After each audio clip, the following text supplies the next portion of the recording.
Hello everybody, my name's Jose Mejias and I'm from JRIC Ministries. This is the 5th week of the 40-day Lenten challenge and I hope everybody's doing fantastic. You know. So today I'm actually going to go over chapter 12 of Acts. It's actually pretty interesting and I'll read it and then we'll get right into it, okay? Chapter 12, Herod's persecution of the Christians. About the time King Herod laid hands upon some members of the church to harm them, he had James, the brother of John, killed by the sword. And when he saw this, that it was pleasing the Jews, he proceeded to arrest Peter also. It was the feast of the unleavened bread. He had taken him into custody and put him in prison under the guards of the 4 squads of the 4 soldiers each. He intended to bring him before the people after Passover. Peter thus was being kept in prison, but prayer by the church was fervently made to God on his behalf. And that very night, before Herod was bringing him to trial, Peter, secured by double chains, was sleeping between 2 soldiers. While outside the door, guards kept watch on the prison. Suddenly an angel appeared to the Lord and stood by him, and a light shone into the cell.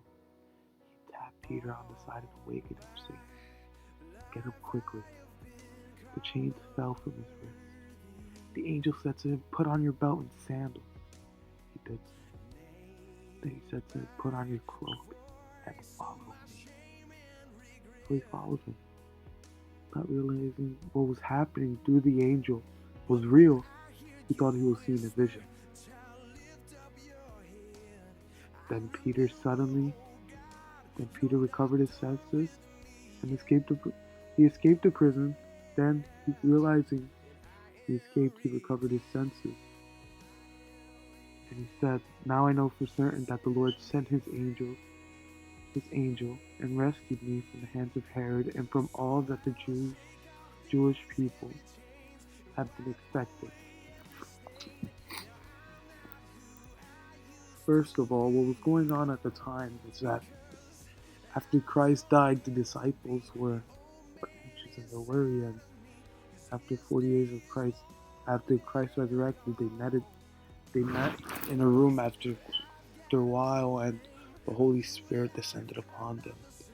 And with that Holy Spirit came bravery.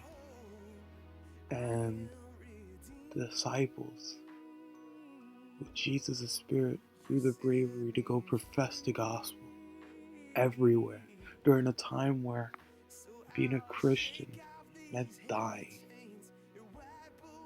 meant persecution. But they were out there professing their faith. Why were they brave? It was that Holy Spirit. That Holy Spirit that kept them moving. What are we called to do? How can we be that brave? The reason why I bring this up is because sometimes we fear to profess His word when it's needed and our hearts are telling us to do it and the Lord is telling us to do it. And that same Holy Spirit that led Peter out of the jail, the same God who led Peter out of the jail cell, He's telling us to stop being worried and to stop letting fear entrap us into ourselves. God is calling us to step out of ourselves with Him. Because Peter couldn't do it alone, and we can't do it alone either.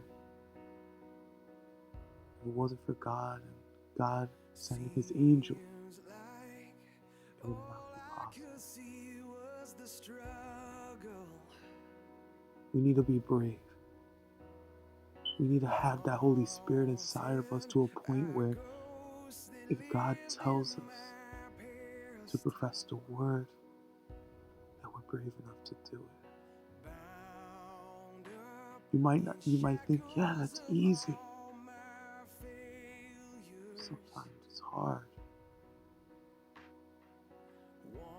Would you profess the word if you were to go outside and they told you that Christians were being shot? Would you profess the word if you knew that you were going to be ridiculed?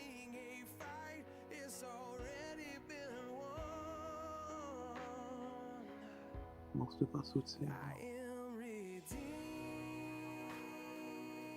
We have to learn that without the Holy Spirit, we can't really do this. It's something that's impossible. Without God, it's impossible for us to do this.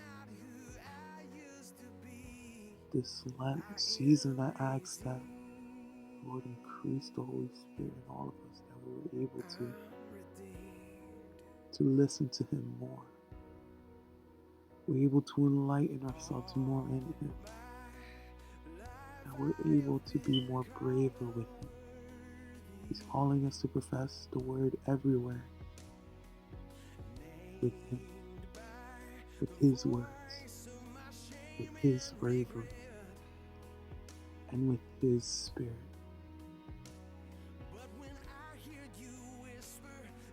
This was a for JRIC Ministries.